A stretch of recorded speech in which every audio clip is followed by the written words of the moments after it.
Prof Kabira, we wish to thank you for creating time for us to carry out this interview. We are trying to profile you because you are recognized as one of the champions in promoting gender equality and women's empowerment in Kenya. So we have a few questions that we shall be asking, so as we can know your role, what you did in terms of bringing the gender agenda to where we are in Kenya, and also to seek recommendations in how this battle or the struggle for gender equality can be moved forward. So maybe we can start with you just telling us a little about yourself and what motivated you to start or to join in the struggle for women's empowerment in the country. You know, that's a very long story. So be prepared to stay here until, until night. But anyway, to make maybe a very long story short, first of all, I want to give credit to Dr. Gachukia, because in 1983, she drew my attention to the preparations that were going on for the Nairobi conference, which took place in 1985. And I must say that for me, that was a very interesting thing. We wrote a proposal with Dr. Wagoijau, where we wanted to do, they were being funded by some donors, I don't remember who they were. But our responsibility was actually to carry out the research in Kiambu on women's economic empowerment. So we interviewed very many women in Kiambu on that particular issue, on economic empowerment, and it was a very, very interesting experience. We were able to listen to their stories, to the problems that they were facing. I remember going to Lari and interviewing some women in a place called Nyabari. And when we were interviewing these women, I told them that they told us about all the problems of women in relation to property, to land, and how they are responsible for everything that happens. These are women with very small pieces of land and so on. So when I told them, when we finish, we are going to go to the shopping center and listen to the men. And this woman said, hey, you people must have a lot of time. Why are you wasting your time going to talk to the men? What do they know about women's economic empowerment? And what's actually happened was that when we went to talk to the men, we had a similar experience. The men were telling us, okay, you can talk to the women, but you actually don't know what happens to us as men, and what kind of problems we have. And I remember one man saying, when you have half an acre, how many times can you work on that piece of land? Even one day is too long to spend on that half an acre. So most of the time, it is better for us to come to the shopping center, because when you don't have anything to give your family, then and people are still nagging you, asking you for money, the best thing is to actually leave the house and you go to the shopping center as if you are going for a job, yeah? And then you sit here and then you might know something about the world. So I remember asking them, okay, you may get information, but then what do you do with that information? They said it doesn't matter, but it keeps you alive. I thought it was a very interesting conversation to look at the perspectives of both men and women in terms of economic empowerment. But it was also interesting to see how women perceive oppression, both economic oppression and gender-based oppression, because the women were very open. They were even telling me, do you know that there are some men who keep black books? For every sin you commit, they write it down, and they tell you to keep the book, so that you can actually know that, the many wrong things you have done within the year. So, and when they were talking together at the initial meeting, we were three of them, I think, and myself, four. They were speaking the same language. So, but at the end of the day, that was a very interesting experience for me, because I felt that very often we talk about women when we do not know what actually their lives are like, or even what they think about oppression. The best thing I had, the best thing for me was to actually understand how Kenyan women, through this project, how Kenyan women understood the issues of oppression. And having come from university where feminism and those kinds of words were, were supposed to be Western, I was able to get my grounding, from the women themselves. In 1984, that was 83, 1984, I carried out a research on the Mau Mau women with Patricia Goroki, the writer. It was exactly the same experience. I remember again in a place called Githirioni, this woman telling me, she's called Wafesha, she passed away, and she was detained. And when I asked her whether she could listen to, whether she could give us her story, the first thing she said, why do you want to hear these stories? They are so sad. Nobody wants to think about them. And she talked about the pains, of rape, the pains of actually being harassed both by Mau Mau at night and home guards during the day, and how they used to protect the young women. Every time they were dealing with the what you call the forced labor, where they were digging these trenches around the villages to keep the Mau Mau out. So it was again a very good experience in listening to these Mau Mau women. And it was actually a continuation, because in 1981 we had actually traversed the country with Professor Michelle Moko and Wanjiku Matejo and the late sister Wajiro Kihoro, again interviewing women who participated in the struggle. Some of them in Murang'a, in Nyeri, in Kiambu, in Nakuru, and Laikipia. So we had covered those districts under the leadership of Professor Michelle Moko. So I think carrying out these experiences, these researches, gave me some kind of a mental commitment to documentation of these women's experiences and to learn from them what their role has been. I was also fortunate in 1984 when I actually went to Kirinyaga with my students, and we were doing oral literature fieldwork. And we had, in this fieldwork, we found this, when you're doing oral literature, you begin with misconceptions.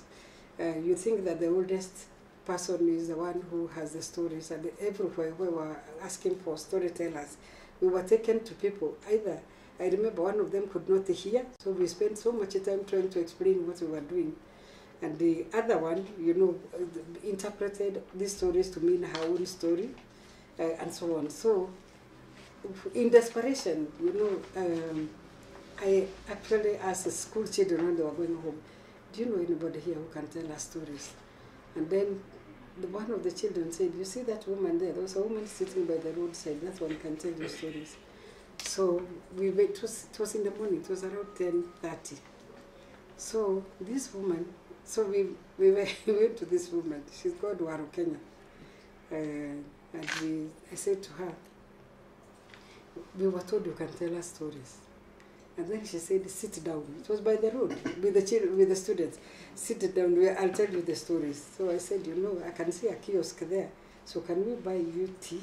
And then you can tell us the stories as you're taking the tea. So we went to the kiosk. And I can tell you that woman told us stories. The whole kiosk was full of people. They would come and listen to the stories. And we left there at 2 a.m. We listened to the stories until 2 a.m. with the students. she has a reservoir of stories, and by the way, she's very, very good because she actually tells you the stories and comments on it about women. And you would ask her, so what are they doing about, she would tell you the story, and then you ask, what did they say about this woman? Why did they say this about this woman? And she would just tell you, to me, there's nothing else. Women are just hated. So that's why they're doing these things. So it was a very, very, I did not give up on that woman because I followed her afterwards. And I don't know whether I have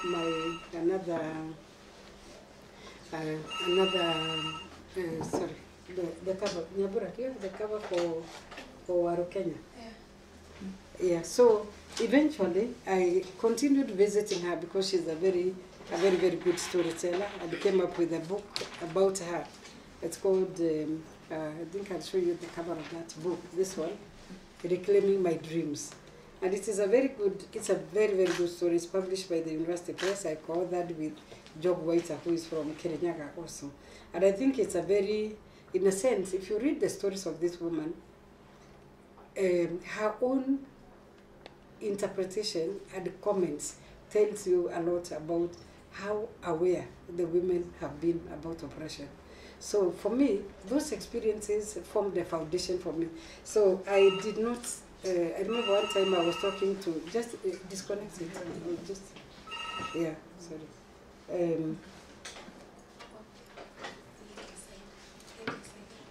So we had, sorry, when we talk about Waru Kenya, I think, when we talk about Waru Kenya, I think and the other women, we are talking about the African women's struggles, which did not start with 1985.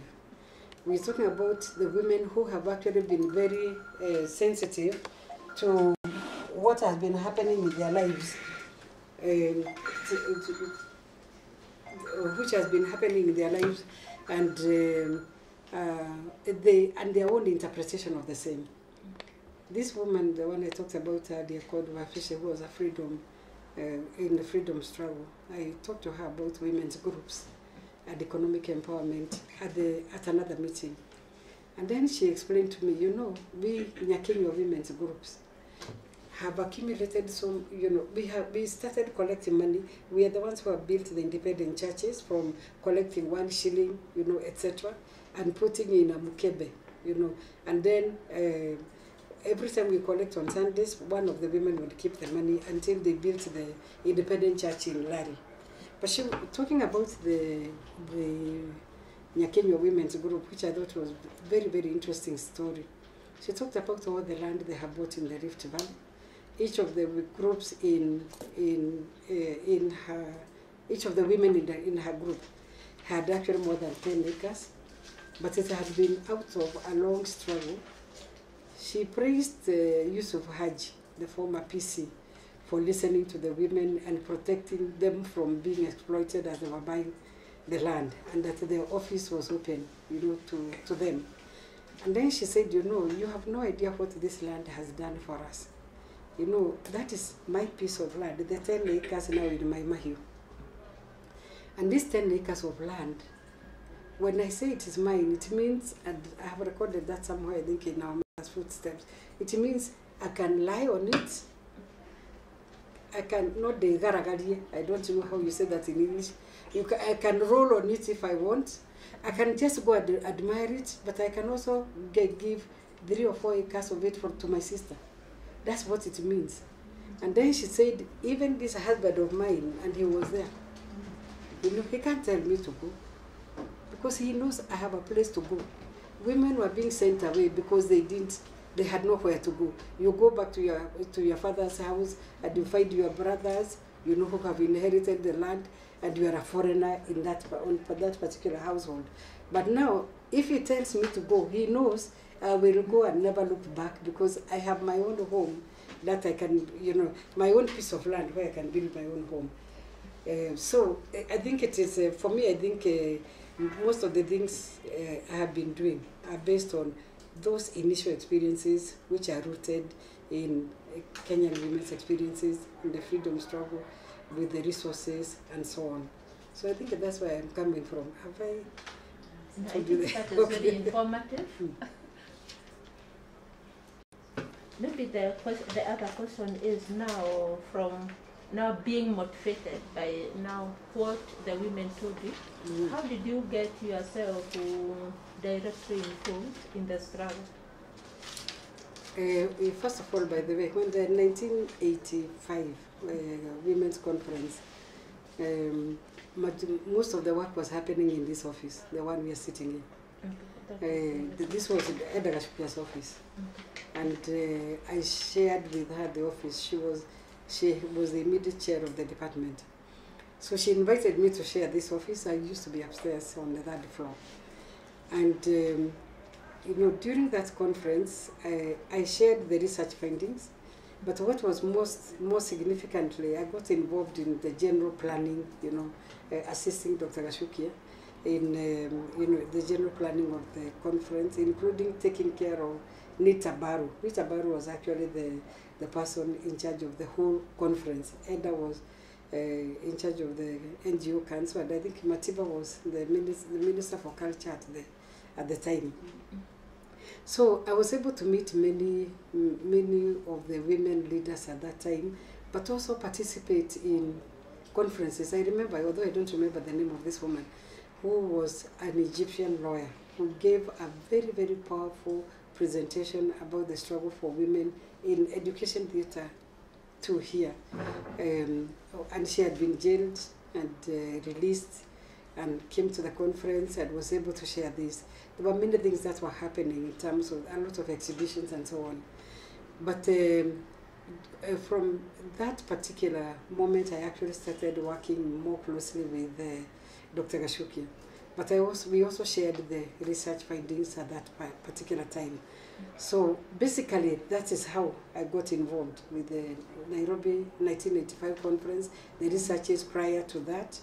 But as I said, I had started earlier in 1981, you know, with, you see, once you talk with women and they tell you their story, you have to be somebody else not to understand that this is not only a struggle, this is a history that we do not know. This is information that we do not have. That women's lives, you know, it's not that we don't know that they are oppressed and so on, but we don't know who they are and how they feel about it until we talk to them. So for me, I think it is talking to these women during those first 5 years, 81, 83, 84, 85, the incidences that I've mentioned, that gave me the passion for the women's movement. And discussing with this Waro Kenya, you know, it's amazing. You talk to women, it doesn't matter whether they have never gone to school, you begin speaking the same language. One time we were very frustrated, I think in the 90s, trying to talk about the women's issues, even in this university. And we had a public lecture at one time, I think, with the A-Ward, and accusations of these Western feminists, you know, and so forth. And I had not read a single feminist document at the time, or publications at the time. I had just been listening to the women, and I decided to go and talk to this woman, Wafishi, and I told her what the people are saying. You know, when you're being fought because you're talking about women, even when you went to promotion, I was actually called by one of the DVCs, and I was asked, you know, is it true that you have said that you cannot, that women should be promoted on the basis of the number of children they have? Professor Karani, actually. So I told the professor, you know, I don't remember saying it, but on second thought, I think it's not a bad idea. Because giving birth to children and looking after them is a big job, you know, it's a heavy job. And by the way, within the university, we didn't have a house allowance, so I was fighting permanently to retain the house. And we had, and not just myself, we were doing the same with Maria Nzomo, with the Kabesa, Dagala, and others. So I don't know why the institutions were generally hostile, you know, to the women.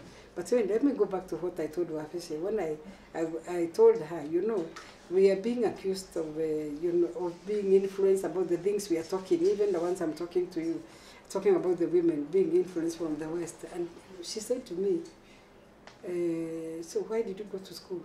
We sent you to school so you can learn. So even if you are influenced by the West, what is wrong with that? If you have learned something new from them, what is the problem?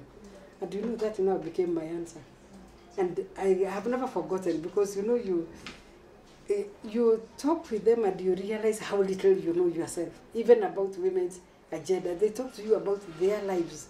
I had an auntie in Kariobangi whom I was also talking with in 1985, and I actually went to record her story. But she told such a powerful story. My auntie, God bless her, she's now passed on.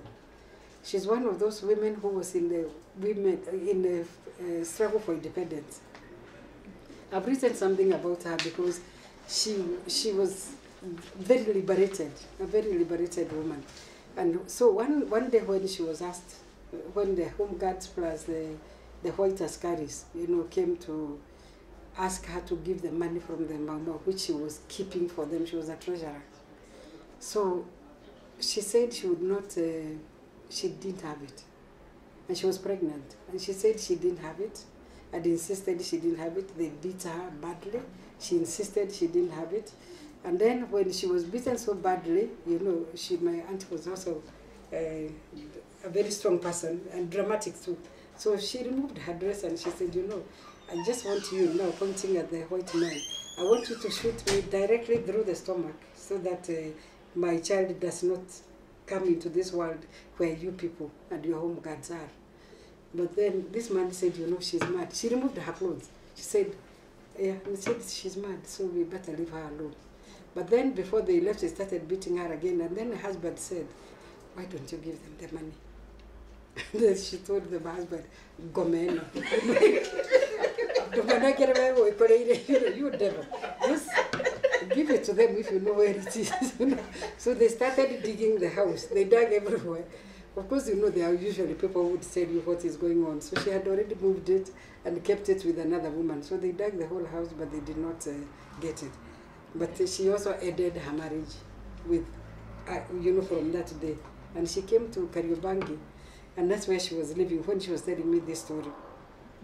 But I'll tell you this other one about her, because I think, you know, her daughter, the one who was supposed to have died by the time she was telling me the story, you know, during independence, got married to somebody who was also very violent. So this morning she arrives at her door, they were in Buruburu, and falls at her door in the morning from the beatings and so on. So she started screaming, and the neighbors came, they took her to the hospital, I don't know which hospital in Kariobangi. And then, but she was able to say, you know, she was able to see the beatings, you know, that the daughter had gotten, and she was just waiting for the morning to move. So, you know, from there, she used to have a whip herself, you know, the way you protect yourself in Eastlands, yeah?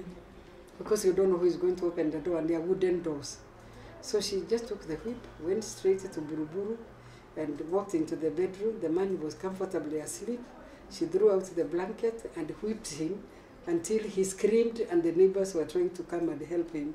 And then she finished, and then went to the chief and told the chief she wanted a divorce for her daughter. So the chief said, you know, I can't give you a divorce on behalf of somebody else, so she will have to come here and ask for the divorce herself. And then she, you know, she said to him, okay, I'll keep my daughter, you can keep your divorce. And now she went back, you know, to check with her, you know, to check her daughter. So this is, for me, this is the power of women that I have experienced. And so when I talk about women, very often those are the women I think about. You know, women who have been in the struggle, women who have been working for, you know, liberating themselves. And there are many stories that I think I can share with you about them. There are many. So to come back to the question is now, so now you joined the struggle during the Nairobi conference, and you were involved in the preparation. Then after the conference, what did you do? No, I think after the conference, I was part of the movement. And because the movement at the time was being led by people like Gachukia, you know, mainly focusing on education of girls, but also education and agriculture.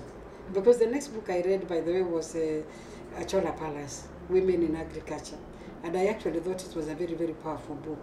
Vid.9 was also involved in the, in 1986, 87, we saw a lot of activities that emerged from 1985, and also formation of women's organizations, including AWOD, which was formed in 1976.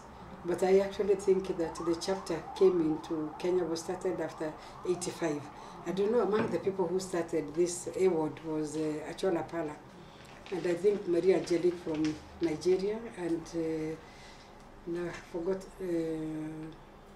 Lakech, from Ethiopia. Now those women, by the way, also had very, very radical views, very radical views in terms of women, in terms of African women's idea of feminism, because they were talking about the double struggle between, for African women because of colonial oppression and then cultural oppression within the African continent. And I was very, very impressed by, the philosophy, if you like, of Ewod, but also of the women that were, having had some experience with the women research myself. I was impressed by some of the things that were happening within the education sector, within the agricultural sector. By the way, the health sector as well. The Kenya Medical Women's Association was also alive at the time. And I think these organizations intensified the activities after 1985. I would think with support from the donors, but I attended a number of meetings. I began preparing papers in different areas, and in fact in 1986 I carried out another research with Dr. Gachukia and Wagoijao in Narok, Kajiado, on actually again on the women's economic empowerment. And I think it was for UNESCO or some other body. I don't remember the details, but it was also very interesting. Listen to the women with male research assistants who would actually interpret the information wrongly. Like you ask the question like, who owns the cattle in this homestead? And the boy tells you before, the student tells, the research assistant tells you before asking her, the women. So then you ask the woman, can you now ask her, then tell me what she says. And then the woman would say, they own the manure. They don't own the cattle, neither do they own the milk, they own manure. Which means even the Maasai women themselves understood the concept of ownership, and that the other one about women, which by the way I quote in Time for Harvest, that other one, the one in the Time for Harvest, where I'm quoting Sun Kuli, who talks about what Maasai women own. But in fact, that's not the women's views. And I think for me, that's why even when we talk about African Women Study Center, for me, that is the spirit. Their voices actually have not been heard. Other people have been speaking on behalf of themselves, on behalf of them. And I think it is a very, for me, I think it's a very interesting area. Their stories have not been told. And that's why, even as we tell the stories of women, we must always have the backup from them. Because even me, many of the things that the Mau women were talking about, I didn't know them, I didn't experience them, so I could not speak on their behalf. The Women's Economic Empowerment Program, there are things we do not know because we are not living at that level. Working on half an acre, where, that's where you are getting everything. You have a husband who can't go, who doesn't have a job. But who the culture says, and I know you, Philomena and Kimani, we have been talking about this in gender training, that you are still the breadwinner who has no bread, and that's why men often will, if you ask for something, they go to the jacket and they're taking out the 100 shillings as if there is something they're leaving behind. And I remember asking the men, why are you removing like this and like you are hiding? And the men, were saying, you see, women will leave you if they think you have no money. So it's a way of covering that I am not actually poor. So you remove the 100 and you give the impression that there's something left. So it is, I think there are many complex things that we have not looked at even in terms of gender relations. Now, where was I going? You were saying about the women's economic empowerment. Sorry. I was just thinking from what you have said about all the associations that emerged after the 1985 conference. Yes. How would you link this to the emergence of the CCGD? And can you tell us something about it and your role in it? Yes, and let me also say, even with CCGD, okay, once again, I'll still go back to Dr. Gachukia, because with I was doing my PhD in 1990, around 1980, no, 1988, 88, yes, 1988, 89, had started doing my PhD. And I was feeling that although my thesis was on Gikuyu oral narratives, so gender perspectives, it's gender perspectives in Kenyan oral narratives, sorry, Gikuyu oral narratives. I kept feeling that I know what the stories are saying about men and women, boys and girls, and so on, but I didn't have a clear theoretical framework. And I kept reading, trying to look for information to read, to give myself what theory am I using, and also how do you define the tools? What tools are you using to do the analysis?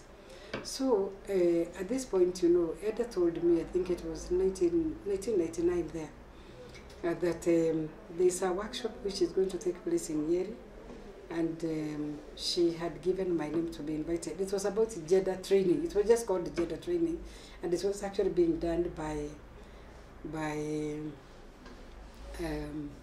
some experts from Canada.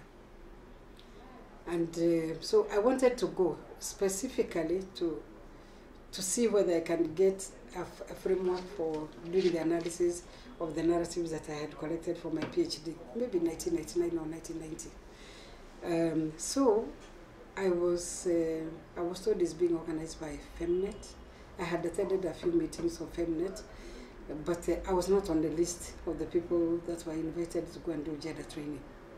So I remember going to see Ed over something else. At that time, she was working for UNESCO in KICC. Her office was in KICC. And she asked me, oh, did you get the letter? So you're leaving this afternoon. I said, to go where? And she said, that training is actually starting tomorrow, but they are leaving today at 3, unless they forgot to call you. So I said, why don't you call them now to see whether they still have space? So I actually went home, packed my things, and went for the gender training. It was actually only 3 days, 3 days training with a male and a female Canadian scholars. By the way, they used to teach at the university somewhere. And the best thing that I think for me that was an eye-opener. I have never forgotten some of the cases we used at that training. Introduction to the Harvard model, just knowing how to disaggregate the information and how to deal with, how to look at the relationships, for instance, between culture and politics, culture and legislative framework, those things. So it was, and then applying those tools on some cases, which they had identified. One of them was a case, I think, from Latin America, used to call it Uya Uya. It was a very interesting case, and among others. And with these cases, you are able to use the tools to break down the information so that you are able to see, okay, this is what men do, this is what women do. We did basic things at that particular workshop. We did not deal with issues of, we did basically issues of analysis or situations. And the idea of using the case is to make sure that you can look at it objectively, because it may not be real to you. It may not be a real case to you, but you can use it actually to apply the tools that you have been given, like the Harvard model tools. So it was after that I did very well. I think I was the most active student at that meeting. I had an academic angle to the others were development workers, or they were from the Ministry of Planning, Akina Udieki, Peter Udieki and others. So from there, we were, the team chose a number of us, 15 of us, to attend training of trainers, which was actually 15 days. And we went to Lake Bogoria. So those 2 trainings, by the way, were very important for me. And from there, I was able to actually look at my PhD with some tools that I could adjust here and there, you know, in order to be able to do the analysis. So I found that very useful. And from that time onwards, I became a gender trainer with the CCGD. This was now Femnet. We actually started a program with the same team, a program called Gender Training Program, which actually outgrew Femnet.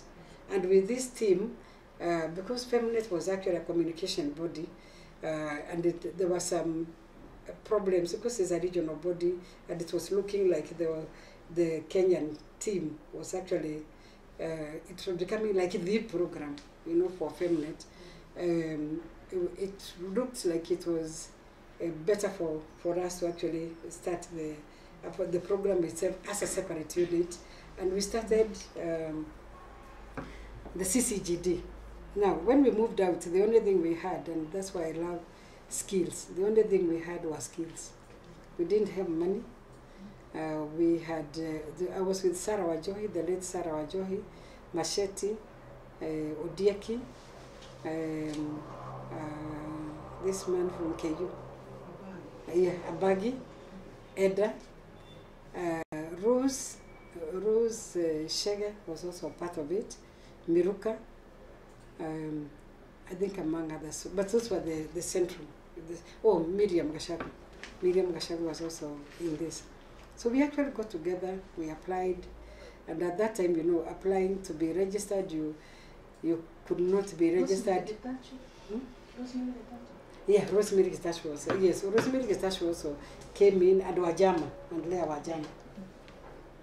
So we actually just put together some things. We rented a house on Gong Road, and started and actually we got things, even cups and tables and so on, from ourselves, and kind of financed the office, you know, for some time until we started getting some. But you know, when you move from one organization to another to form one, you start by trying to establish yourself, but also by justifying and explaining why you are in the new organization and so on. So it took a while. The registration, we had to agree who is most non-controversial, you know, so that the CID can go to interview them. So my name was not there, I don't know. So we had a baggy who, first of all, nobody would assume that men have anything radical about them to say about gender. So we had a baggy, and I think Udieki from the ministry, who was not controversial. Eda Gachukia was an educationist, so those 3 are the ones who were registered. So we started the CCGD, and I think we actually decided that we do it like have both the gender training as a commitment to promoting gender equality, influencing policies and so on as a program, but also have a kind of a consultancy wing that would also be able to support, you know, the other programs. Because if you don't have money, the tendency is actually to look close up, and that's what many NGOs have done. So that's how we started, and for a long time it was actually sustained by individuals. And then when we moved from Gong Road, we went to South B. But one of the things that I felt, because I was director, not a I don't know whether I was executive. I was executive without being paid. I didn't have a salary. Because I was still at the University of Nairobi. In fact, at one point they approved 20,000 after about 3 years for transport and other things. You know, the board. We had a very good board, a very, very good board. By the time Philomena joined the board and Professor Kimani, we still had Odieki, I think Odieki, Abagi, Eda, and myself as secretary to the board. But it was an excellent board, and one of the things we tried to do, and this is something I've always tried to sell to other organizations when I'm in it, is to actually have people who are so committed that they will do the work and sign, and that money goes to building the organization. For me, that is the biggest commitment I can talk about CCGD. And that is how we actually bought the house in South B, you know, for the center. And I will say this, when I had seen organizations, you know, come and go, they last for 2 years, they go. Once a project is over, you know, you wind up. And when I went to US, I think it was, by the way, this was 1996 when we started the CCGD. In 1998, when I went to US on one of those scholarships from USID, and I visited many universities, and but I was also interested in visiting women's organizations. And I went to this women's organization, Black Women's Organizations, I think it's called now. And they had a house, a maisonette, just like the one CCGD has, which was there for about 100 years. So in this house, you could see the history of the Black women's organization for the last 100 years. The first chair, the second chair, you know, with the dates and so on. And that office still exists. It is still a small office. It doesn't have too many people working there, but it has sustained the history. It has sustained the network, and it continues to talk for women 100 years. Now it must be 1998, now it's 20 years. And now 120 years down the line. So, and I thought there was very good commitment, both from members of staff and from also, because I would do the work sometimes, then ask Abagi to, you know, because I was director, and to avoid conflict of interest, I would do the work because I am there and I have to do it anyway. And then Abagi would sign for that money, and then we would put that money in the account. And on the basis of that, we opened a special account. And on the basis of that, we were able to actually get a loan from the United Women's Circle, which I'm grateful to them up to today, because they waited. In fact, we took one of the employees, you know, the account for Mrs. Kangete, you know, is the one and my car was the security, part of the security, and we were never let down until that loan got finished by the board members and by members of staff. And they have never complained, you know, about it. So I think it was a lot of commitment for CCGD. But anyway, I think there's a lot of work that CCGD did.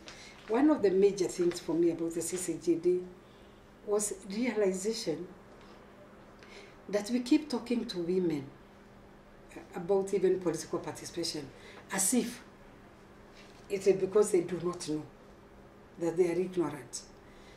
And we ignoring that the institutional structures that have actually prevented, you know, the women from getting into political leadership or the leadership positions, and you know, the blocking of you know, of their participation by the legislation and policies and so on. So CCGD, the board, you know, decided that the focus was going to be on policies and institutions. And that's where we actually became very different from other organizations that were educating the women. It's okay to educate the women, but if you don't address policies, if you don't address institutions, you can keep talking to them, but they'll never move. And I think leadership, particularly political participation, has been a very good example of why I don't want to say not to focus, but why it is important for us to focus on institutions and legislative framework and also legal frameworks. So the CCGD established its trained, you know, members. They were able to negotiate with the Ministry for Finance. They started the gender budgeting process. They actually participated in, you know, gender analysis on a regular basis and gave feedback, you know, to the ministries.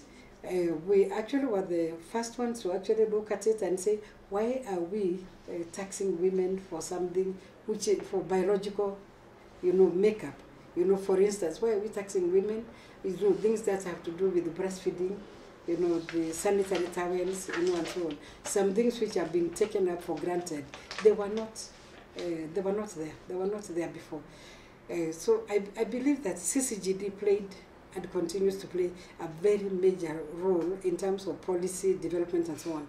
It was, by the way, CCGD, if I may say so, that organized the first meeting for women to talk about the Constitution. I think it was around 1991. And at that meeting, we invited Wachira Maina, a constitutional lawyer, and Okoth Ogendo, you know, to talk about, to actually give us the information on how to participate in the discussions that are going on the Constitution. What is it? What is Constitution making? You know, and so on. So, and building that capacity gave the, you know, the women the power, you know, to negotiate, but also to acknowledge that some of them have the negotiating power, others have the capacity to deal with the technical assistance, you know, like do research and come and share that research with them. So it was at the CCGD. They started this in 1998, 1991. Sorry, no, the constitutional one was later, was in 1998, 1997, 1998. By the way, in 1997, CCGD, by the way, organized for the FIBSO motion. I personally went with the FIBSO to meet various cabinet secretaries.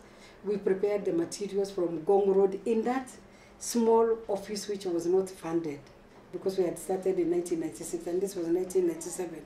Brought in Asango Chesoni to work with the FIBSO, you know, to give her the information and so on. We wrote, I know CCGD, we wrote the response to FIBSO motion which was done by Kiraito and I took it to him, you know. So, which I think is very, I don't think the women's organizations had reached that level. So I think CCGD was the first one, you know, to actually reach that level and work on policies and institutions.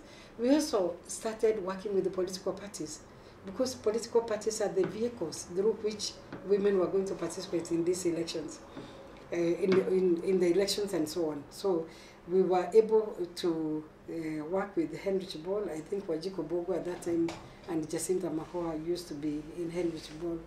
Freddie Kibert, I think it's Freddie Kibert's foundation, yeah. Mm-hmm. And they were able to support us. But I remember discussing with a very good man who was, I don't remember his name, but who was the head of Freddie Kibert's foundation. And was very excited about working with the political parties. So it was a very exciting, I think, period, breaking new ground in terms of gender, working towards gender equality and so on. CCGD, by the way, also was the first one to visit 80 constituencies and the support of Danida to actually talk to the communities. I think you were there at that time, to talk to the communities about the Constitution, to kind of sensitize the women about the Constitution and the constitutional review process. So I think we did a lot of work. We began. It was actually CCGD that organized the first affirmative action technical committee, you know, which was and we got Joki Dongo to write the draft of the affirmative action bill. And later, I think when she left, or I'm not sure exactly what happened, it was taken over by Kagweria Bogo. You know, she continued working on this. So people like Ayo, Diko, Waboi, and others also became very, very important in this process. But then, of course, we had a board again, a board that was, you know, that protected the center sometimes even from the fights, you know, with the government because of what we were doing. I remember there was a time we were audited 4 times until we said, I told them, anyone now who wants to audit, including KRA, you know, but KRA gave us a clean bill of health. And other people were auditing us, trying to say that this organization must be getting money from somewhere else and there must be something wrong. Because we had, I think the CCGD became the organization to talk to if you wanted to talk about gender. Mm-hmm. So we were lucky, by the way, because as center, because we also gave birth to Caucus. Because it is actually when I was the director of, when the Caucus was born in 1997. 1997, the day FIBSO motion was defeated, I was made the convener. But you see, you start a network, but you have no place to meet, or you have no finances. And this was there for some time. So the center actually housed the women's political caucus, and we opened an account for them. But you know, when you open an account, you also have to have like the chair of the organization, who was EDA, to become the mandatory signatory, you know, for the caucus. So the center, which had very good systems, you know, for management, to actually house the caucus for some time until they were able to get finances and also get a house somewhere in, I think, down at the railways, you know, which then they moved out after maybe 2 years or so. So the center actually housed, and then the center also supported the Women Political Alliance, you know, when it was started after ideological differences with the caucus, or quite a number of the members of the board. You know, the members of the board were PBSO chair, myself as convener, Charity Gilu as a member, Mother Karua as a member, Mother Kome, I think, was a member, and then Abid Ali was also there. Yeah, I think those were some of the members of the board. And we had some, we went through the negotiations together as Women's Political Caucus, the negotiation for the Constitution, and until when the review process stalled, I think it was when the review process stalled in 1999, we actually started now also mobilizing for civic education. I went all over with Honorable FBSO with the proposal to bring the women together. By the way, that was again a first one, in the sense that we did not have basket funding for women until we actually wrote the proposal. The center actually wrote the proposal with Women Political Caucus, which was about 240 million or something like that, bringing the women's organizations together. In the process, I think it looked like managing ourselves together became a bit problematic. So most of the members of the board, including Mother Karua, Charity Gilu, myself, Mother Kome, Abida, all moved, you know, and it's not actually, it's like moving office. Joki Dong was there. It's actually, Joki Dong actually prepared the, you know, kind of the memorandum that we had. And she used to call it moving office because we all moved together and called ourselves Women Political Alliance. And we decided we will work with whoever will be left in the other, but we'll be able to manage ourselves differently. So we left the Women Political Caucus. I think the caucus, Julia Ojiabo was left, she was also part of it, she was left with the caucus, and what is her name? Jane Watt was the coordinator, of course, and Dr. Jacqueline Odol. So we now had two organizations, and I will continue the line of the Alliance, because Alliance, again, like the CCGD, focused on policy change, and there were many policies that, and in fact, policy change and issues related to legislation, and also working with the political parties.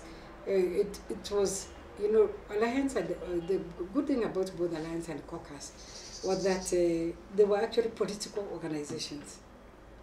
They were political organizations.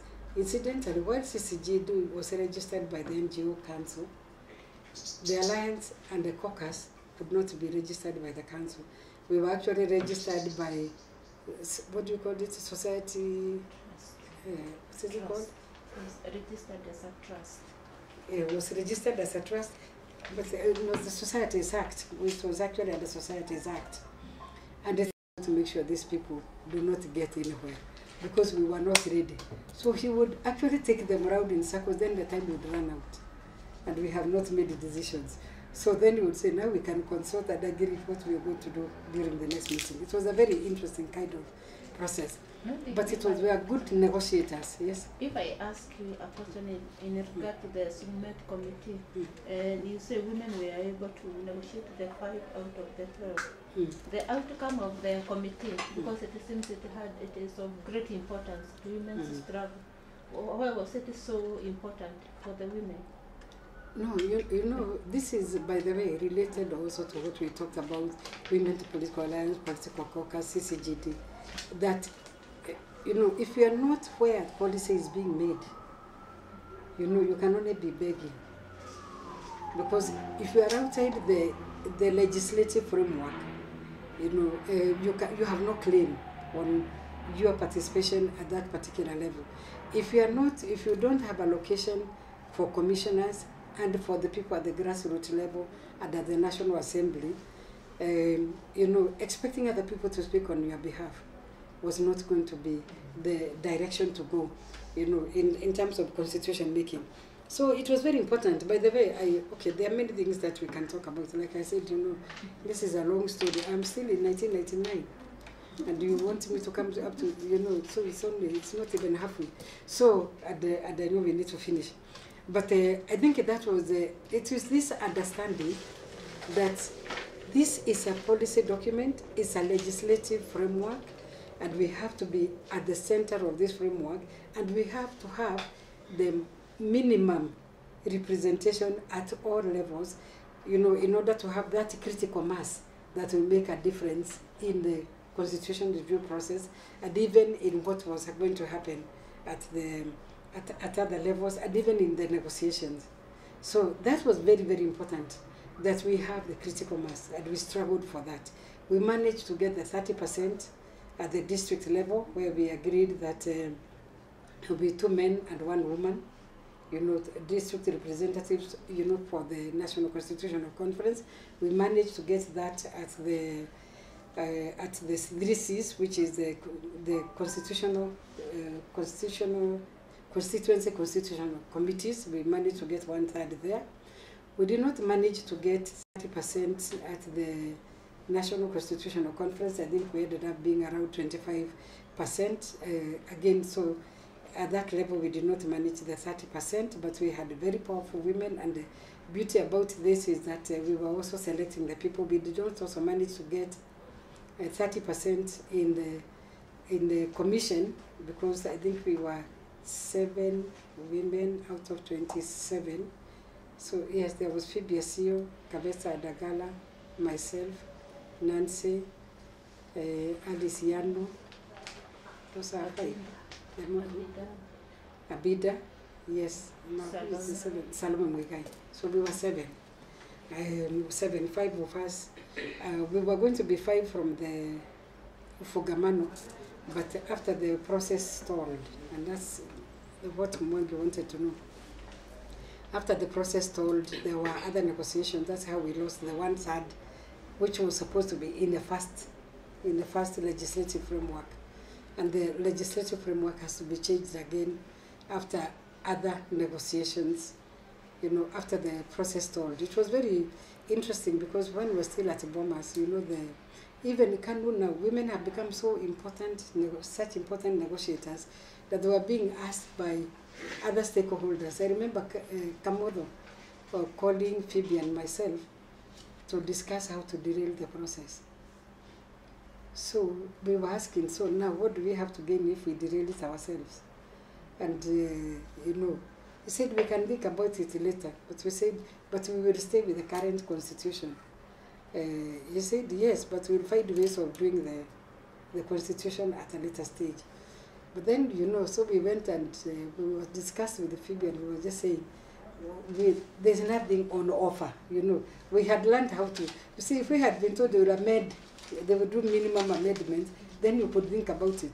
But there were no minimum amendments. They just wanted to, you know, we need to stop it because the civil society is so strong and so on. Then civil society was also negotiating with us, you know, not to insist so much on the gender so that we can get a democratic constitution, then we'll be taken care of. And then we were saying, okay, you have had your own democratic agenda through this second liberation. You don't talk about the women and so on. At least we had learned to say, what is our minimum? And be able to negotiate, and then be able to explain to the women, we moved from this to this because of 1, 2, 3, 4. So it was actually a very good, it was a very, very good process, but also very tiring. Then we go to the fact that after we negotiated and the law was in Parliament, Kanu government decided they were not going to have, that was I think in 1990, beginning of 1999, or 1998 at the end.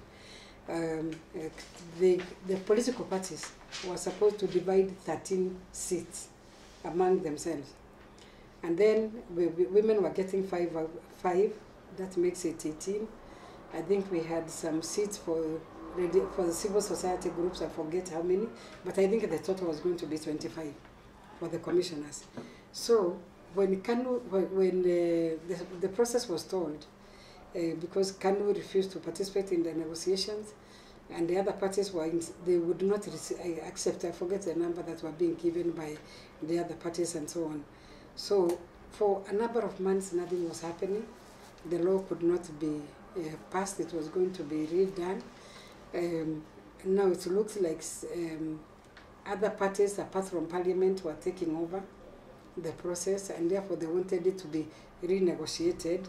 So they started what they called the parliamentary constitutional review process, negotiations. And that's when the Ufungamano decided to have the parallel process. So those of us from civil society organizations and from the women's organizations who wanted to, to work with Ufungamano, actually went to Ufungamano. We were appointed commissioners. We were Ufungamano commissioners, and we had civil society groups and political parties and the women. No, by that time, by the way, we had already nominated the women commissioners through the women's political caucus. So it was Phoebe, myself, Nancy, Abida, and Salome. We were 5. Now, out of those 5, 4 of us chose to go with Ufungamano. So that was Salome, myself, Abida, and Nancy Baraza. Phoebe chose to go with the parliamentary one. So we were supported by Obaka. Oh, sorry, he was the head of he was appointed head by Ufungamano, by the religious Ufungamano initiative. And then we had other people from political parties and from civil society organizations. Adelina Moa was there, Joyce Obima was there representing, I think, civil society. We had another lady called Fatuma from Wajir, who was representing DP with another name whose name I don't remember, but you can look at Time for Harvest, I think the names are there. So that, for many months, by the way, we started collecting the views. We didn't have money. In fact, I remember we were given a messenger by Nancy Baraza because she had an office. She gave us and I think we again looked for spaces in Ufungamano, but we were supported by Mutaba Musim, the religious leaders, just giving you the basics. Because when they are there, we have room, we don't pay. We have tea and mandazis. They used to make very nice mandazis. And suppose when you are hungry, mandazis are very tasty. So, so we had, and sometimes we would also have lunch. But then they would give us just a little support, to go to collect the views. But the people managed the views themselves. Like I remember going to Embu, and the bishop of Embu, Bishop Jue, the Catholic bishop, we were given the spaces. We spoke to the people, and the people were with us. We actually collected the views, the tapes and memoranda, and sometimes it was quite threatening. We went to Kisumu, for instance, and when the process, when we started receiving the views, a homemade bomb was actually put at Okiobaka's chair. So it's actually And there was another one in a room, just behind where we were sitting. And what happened was that, somebody realized, and I remember it was Orengo's, James Orengo's bodyguard, who was a very huge man. He just came and lifted a bucket and ran away with him, and the bomb exploded. So, and people were hurt, running away. You should see the scars from Nancy Baraza. And that was, of course, the end of the public hearings. But we went to almost every part of this country collecting the views. And of course, at that time, the parliament had started this process and had invited Professor Guy. But, people had now to begin negotiating a merger, because they started theirs, which they called the experts, and we still continued, and Kenyans continued to say, we want a people-driven process. They rejected the parliamentary, process. I think there were 15, the ones who were there. Okoth Ogedo was there, vice chair, and other commissioners. So we started the negotiations. When Professor Guy came, in fact, I remember we met him on the second day here at Intercontinental, and he wanted to, talk to us from Ufungamano to see, how we can work together. And we said we don't have a problem as long as it's a proper merger and the law is revised, to make it a people-driven process. So that process went on, and we actually participated in the merger, in the negotiations. Abida, myself, and Nancy Baraza from Ufungamano participated in the merger. And we would meet the people. I remember meeting like Ruto and these are the people. I think I talked about it during the other meeting, so I won't repeat. So we actually had what we called shadow diplomacy around negotiations. Eventually we were given 12 seats, 11, and Moi took 2. There were ours, but he appointed 2 people, one from Northeastern, one from Rift Valley, and then Ufungamano nominated 9.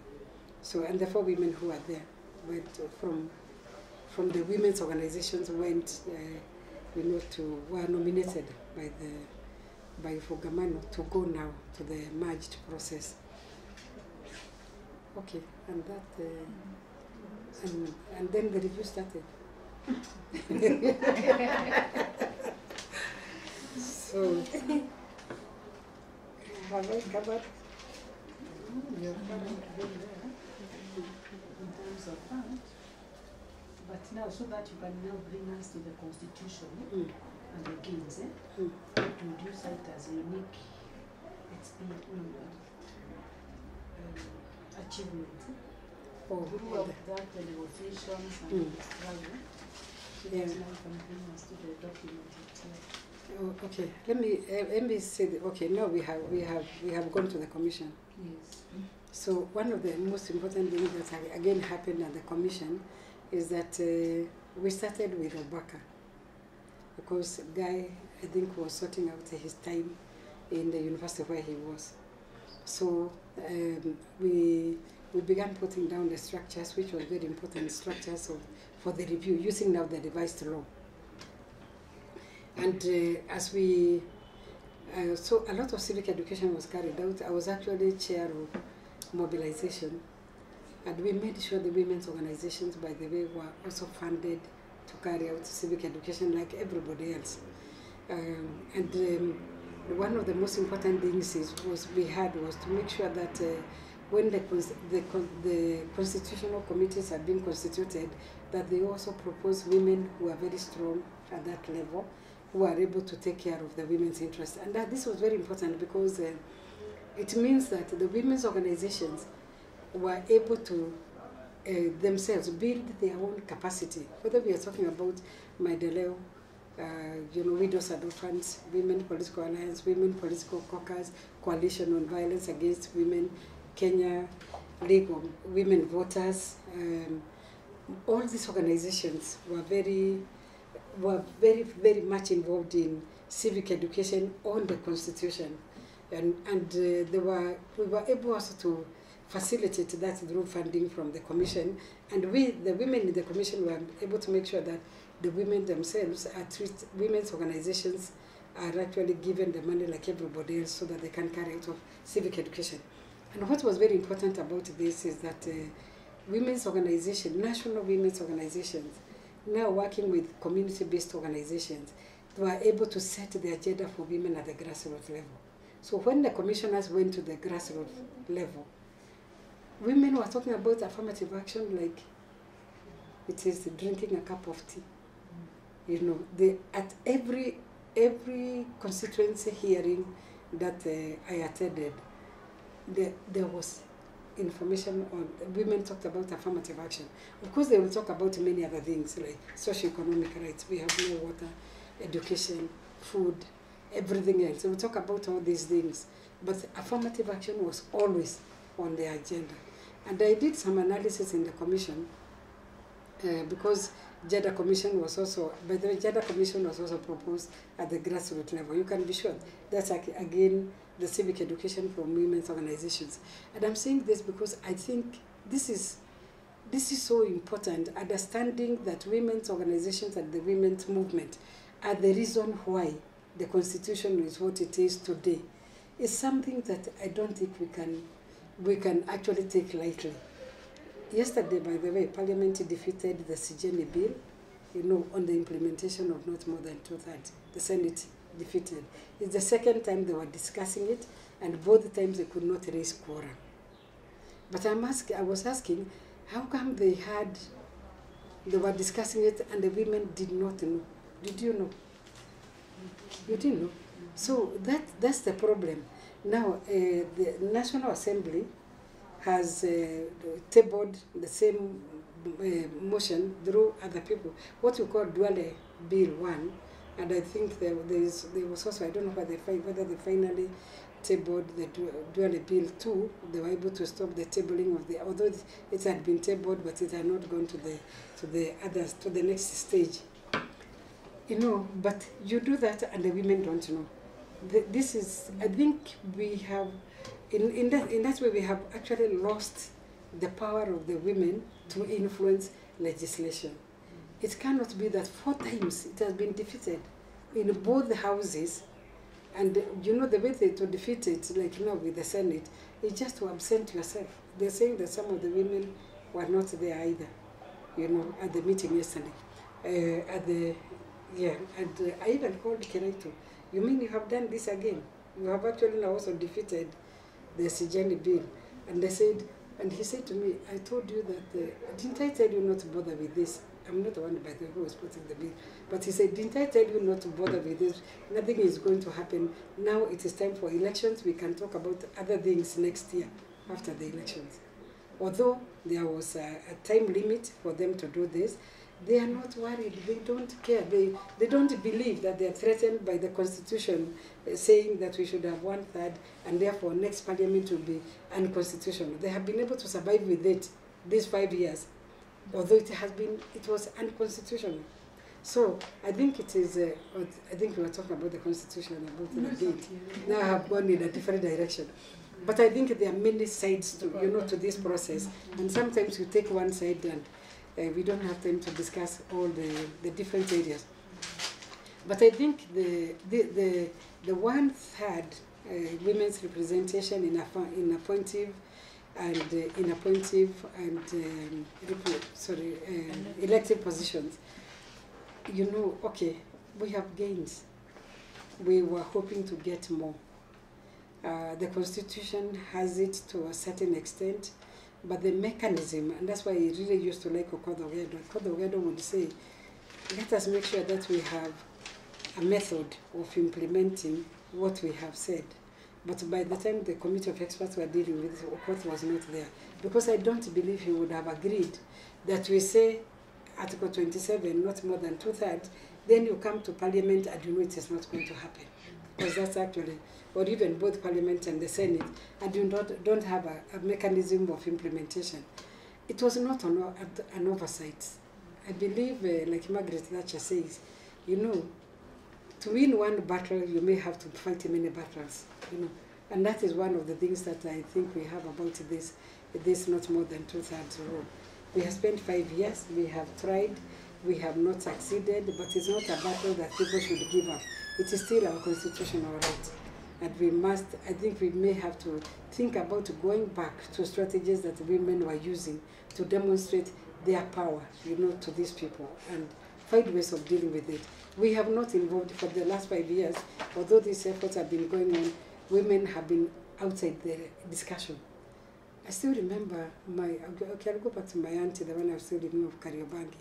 During the 1982 coup, she walked from Kariobangi to Goma, where I was staying, because it was being argued that the coup was, being carried out by students from, you remember there were many students jailed, were in prison. Some of them, like advocacy and others, died in prison.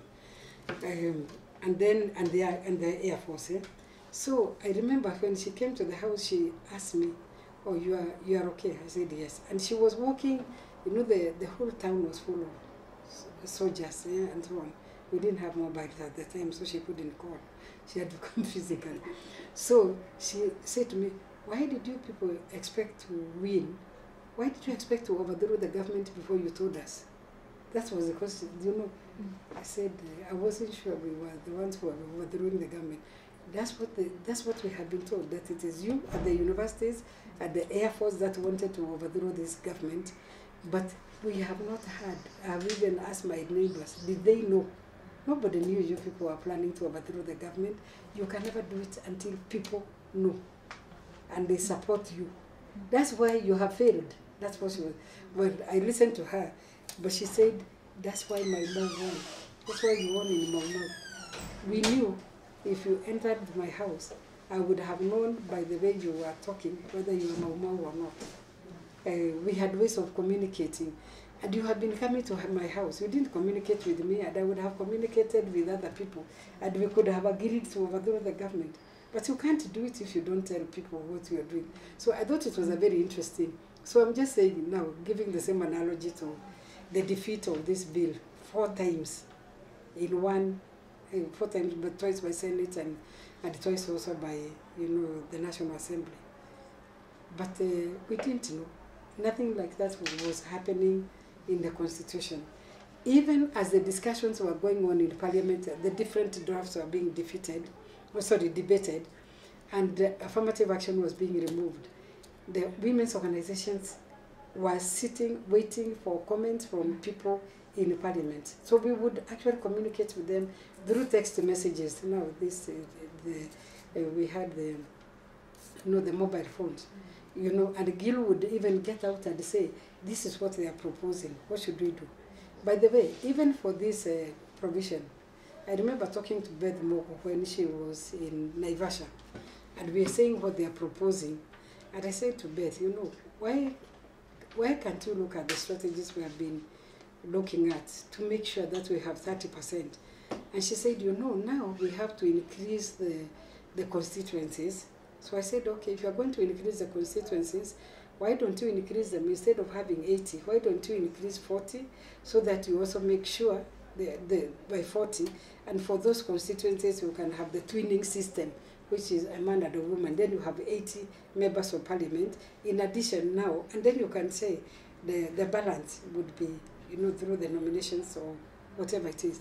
But you can't get out of there without a mechanism that will ensure this happens. And then she said it has become very difficult to negotiate, so I think we may have to do with whatever is coming now. But we actually sent women's delegation to Naivasha, but they were not allowed in. But let me say, Sophia Abdi was very, very much alert and actually kept communicating with the women to tell them what is going on. So for many of us in women's organizations, Naivasha was a disaster because of this. But then we have to say, in order to win the battle, you may have to fight many battles to reach there. And you say, okay, let's take the gains that we have at present, and then we move on and continue the fight until, particularly in terms of representation, until we reach our destination, which we haven't done. Now, I wanted to ask, you painted a picture of the women's solidarity. during the struggle for that second liberation. But it seems now that is not happening. What do you think is the problem? Or what has happened to women? Okay. And especially in light with the flop of this bill, 4 times, and yet the solidarity has been there.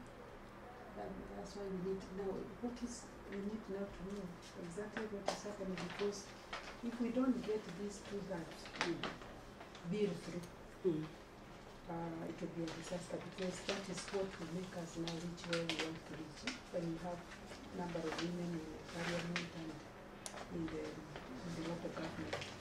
So is it that we need to change the style, paradigm shift? That's why we are trying. What is it? Because that really for us is so critical. You know, I think what I have. Oh, okay. I think I've already said that.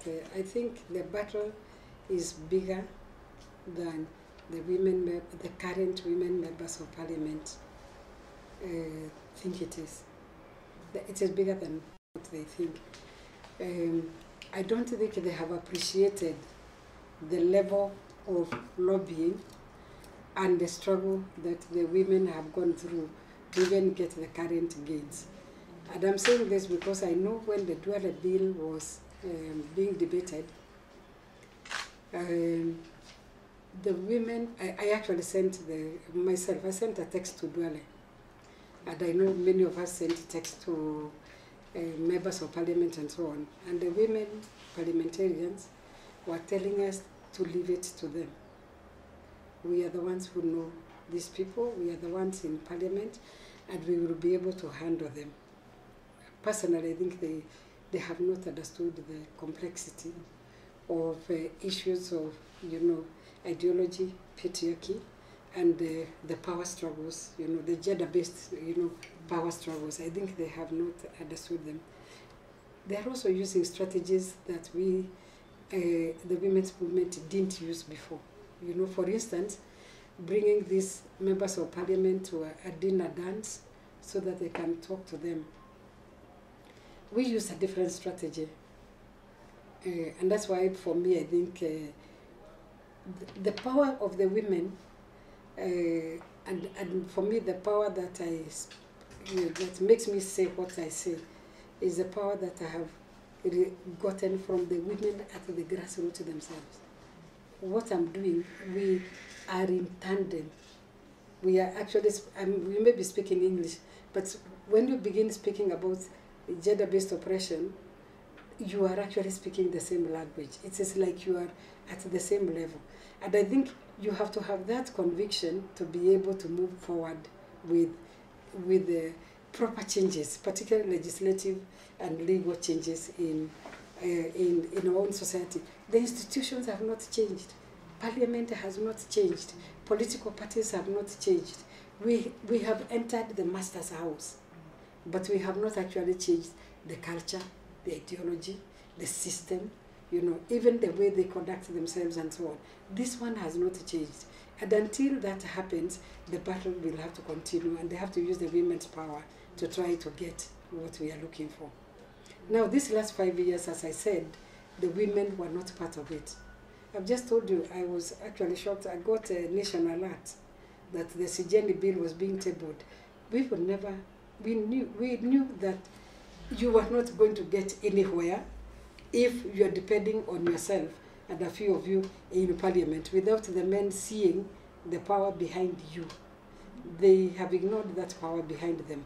The power of the women behind them, the power of the numbers, the power of intellectual capacity that can actually support them, the lobbying and advocacy capacity that other women have and can help them, break the ground, in those houses.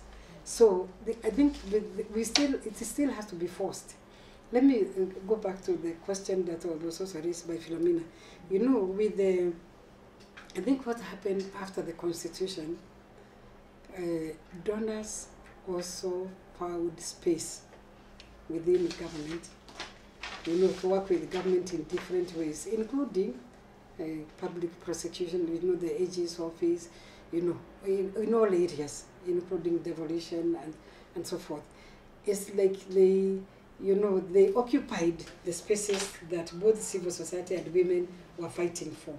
So they also denied the resources, you know, to women's organization to continue. It was like, this is what we have been fighting for. We have now received, we can do bigger things, like working with the government. And I think for that reason, many of the organizations, because they didn't have resources, they have not closed the doors, but they are not operational, because they don't have that sustainability. If you don't have money from the donors, you know, and so on, even the things you want to do. And I'm not saying that we were, you know, that the women won because, you know, even the very fact that you can go to Silver Springs, you know, you're not paying, somebody has paid, you're not being paid yourself. But somebody has paid for the tea and that lunch, and you're able to sit there the whole day. You have given all your time and energy, you know, including your transport, to actually come up with the rules and the regulations governing the way we want the constitutional review should go, or the rules and regulations governing the way we are going to do the elections, or the elections for, or appointing, you know, of the commissioners and so on. Those resources dwindled, you know, with the coming of the new constitution, because I think the donors themselves, and by the way, donors also began implementing. You know, they became like implementing agencies instead of people who are, you know, supporting others, you know, to do the oversight, as well as to actually challenge the government where, you know, where it is not actually doing well or implementing the constitution. So I think that is one. The other thing is fatigue. Sometimes even me, when I think about it, I feel like I have not rested 10 years down the line from 2005, when after the referendum. You know, there was so much, you know, I think it was a period where women spent so much energy, physical, spiritual, you know, emotional energy to get the, you know, to the goal that they had, you know, they had set for themselves. That at the end of it, you know, by the time the constitution came, you know, in 2010, I think they were fatigued. And I think maybe what needs to happen again is for women's organization again to, you know, to come together again and say you can't be tired forever. So it is time to get up and walk when you have not reached your destination. But we also need people who, within that parliament, who will stand up for women and not be threatened, you know, by the power of women's organizations, but instead see it as a force. So that is the best thing that we had with people like Gilu, Mother Karua, you know, just knowing, by the way, it is, you know, for me, one of the most powerful experiences that I've seen in this process is the power within you not to want to please. It may not sound very profound, but it's a very big thing. I don't have to please anybody. Even by the way I dress, I don't have to take them for a dance. It is my right and the right of all those women I represent, you know, to be represented by whoever they choose in that house. So, and I think this is, we were told, like, I know we were told a few times that during this last 5 years in this struggle, that, you know, please don't antagonize, you know, the members of parliament. Don't send them texts. You know, every time they are sent texts, you know, they think it is feeder, you know, and feeder, you know, is pushing it, you know, and so forth. But I'm saying, you know, since they are not doing it, they need to be pushed. So we should actually put, you know, thumbs up for feeder, for pushing and even threatening, you know, the same parliamentarians. Okay, you pebbereza them, they didn't do anything. 5 years are over, we don't have the, you know, we still have an unconstitutional parliament. And they are not worried about the next one. In fact, I was at a meeting where we were discussing this, and we asked Duale, do parliamentarians feel anxious that now that the parliament could be declared unconstitutional. They don't see that threat. He says no, they don't see it. There's no threat as far as they are concerned, and there are more important things for them to do. So, looking at what happened yesterday, that bill can only be introduced again after 6 months. Yes, but now after those 6 months, in the next parliament. Yes, it will not be. Yes, it will have to be next parliament now. And I think one reason why it did not go through is also that women were not there. Who? Women. Our women parliamentarians were not there. Some were yes. in Jevaji Garden. I don't know what they were doing. There was the launching of NASA. The launching of NASA. And so basically the question we're asking is that 6 months will be the field of time, but given the current environment under which women are trying to get to the parliament, come the August elections, do you think there is any hope? No, but 6 months from now, there will be no parliament. There will be campaigning. No, we will have finished the election. No, 6 months from March, April, June, July, August. We are talking about so we are talking about the next year. Yeah, because there is a point where the parliament will close. Yes, so parliament will close. What hope, given the current climate and... okay, in the next parliament. Yeah. No, I think in the next parliament, I think this is where I am saying that I think the women, people argue that, it's a small group of radical women that will actually bring about change. And it's not because only them alone. It's getting a small group of women to now define, define the way we define the affirmative action for women's representation, define the agenda for women's representation for the next 5 years, and then come up with strategies that are going to make it happen. Having gone this far and having influenced this constitution so much is enough to tell us that it is possible. For me, so that hope, it's not the audacity of hope as Barack Obama would say. This one is actually, it's just a hope based on that particular history, enough to tell us it can happen. So these women parliamentarians and women's organizations, some of the arguments that were going around was very strange. That, the reason why we are losing is because we are calling it a women's bill. So what I'm saying, it is a women's bill. They are the ones that we should call it a gender bill. It's not a gender bill. We're talking about women's representation. They are the ones who are not there. It can become gender when we have the minimum, But now you're talking about the minimum getting there. The Constitution has already given us the minimum. So this is not a gender bill. But it was, and people talk about this like it is true. That if we call it a gender bill, it doesn't matter what you call it, it will not happen, So I was saying that we just need to actually just have a small group of women again. And I'm saying this because sometimes I also give credit to Award, for organizing that workshop where Maria Nzomo presented the paper on women and politics and talked about the 30%, the 1/3 representation as a critical mass, which is based on the critical mass theory, that actually if you want to influence, you need visible, we need visible numbers of people that are actually within that institution to be able to influence. And you can influence even without, by the way, if you have a critical mass, you can even influence without talking. The very fact that there are more women sitting in that parliament tells a girl outside the parliament it's possible for women to go there. That in itself is actually influence. But it also means that your voice is heard. You can actually be heard. If you are only one, it becomes your issue. If you are many, it becomes the issues of those many people. The other thing is that at least now, although it happened, I remember actually at Bomas, only Neva Moedo opposed affirmative action among the women. She was the only one, and you know, you look at it with amazement. How can she do this?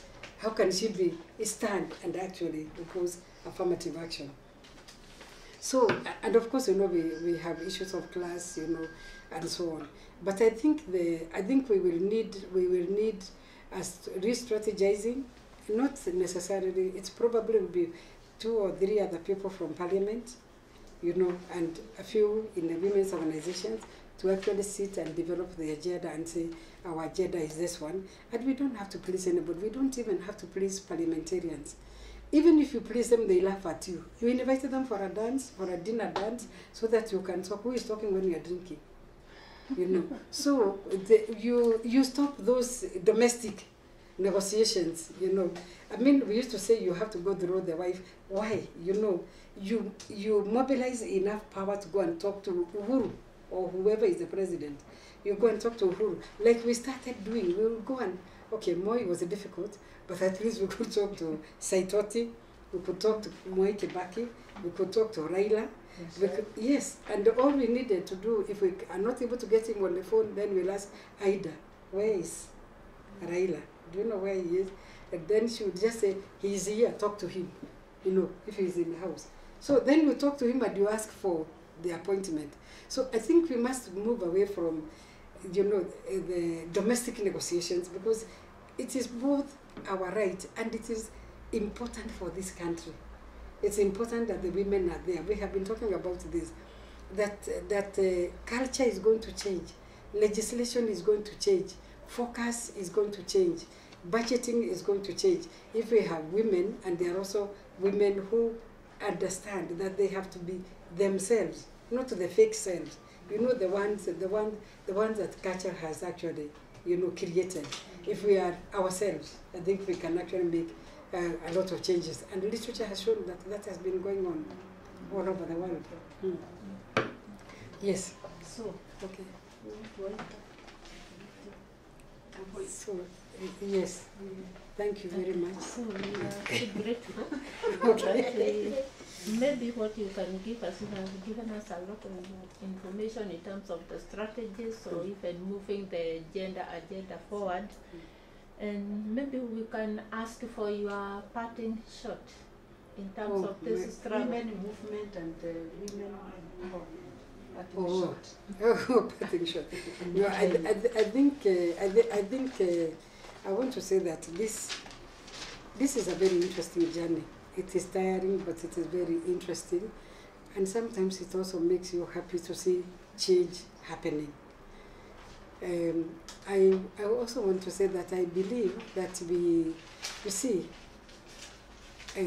must be guided not just by the philosophy of gender equality, but the philosophy of social transformation. We don't want to be equal with men in an oppressive world.